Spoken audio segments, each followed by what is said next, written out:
let's take a look a little bit about record modes on the console.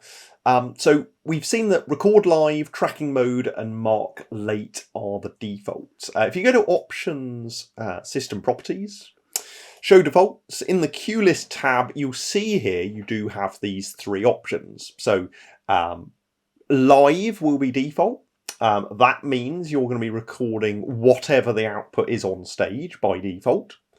But you could choose to just record the selected fixtures by default, just the active fixtures, so those above 0, or only those that have changed. Similarly with tracking, you could choose to record queue only by default, or with track back by default. But usually, in most cases, live and tracking, those are the most common record modes and tracking modes. But it's worth mentioning they can be changed from in here if you want. But if you just need to change it for one queue, well, you can make a change in record mode or tracking mode at the point of actually recording the queue. So let's take a look at record modes first of all. I'm going to double click on Q10 so that it's live on stage. There's my visualizer so that we can see that. And I might decide, right, okay, well, I'm going to have some fixtures on, but I only want to record those that are selected.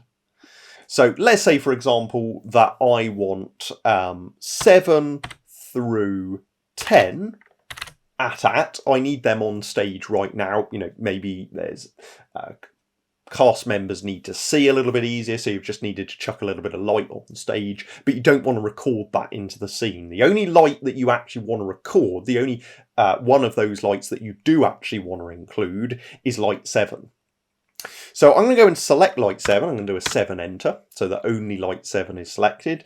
And what I'm going to do is I'm going to go and say record, and I'm going to go ahead and tap Q twice. So if you tap record Q, well, you'll see there that live is the default in brackets, but I'm going to go and physically tap the Q button again on my console, and I see that selected is typed in. So I've got record Q selected in brackets, and I'm going to go and say I want to record this as Q number 11 and press enter. A subtle difference now. You'll notice normally when you record a queue, by default, you go into the queue. Your manual changes are automatically released and you go into the queue, but that is not the case when you're recording selected. You'll see that we're still in Q10 and our manual values are still present. So what I'm going to do is I'm going to release my manual values and I'm then going to go into Q11. And we'll see that although 7 through 10 were on stage at the time, because I only recorded selected, only channel 7 has actually been included in my queue number 11. If I go record and then go and hit my Q key 3 times, that's where you can go and access the record active mode.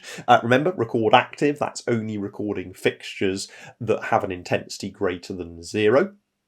But I could actually go and hit that Q button a 4th time.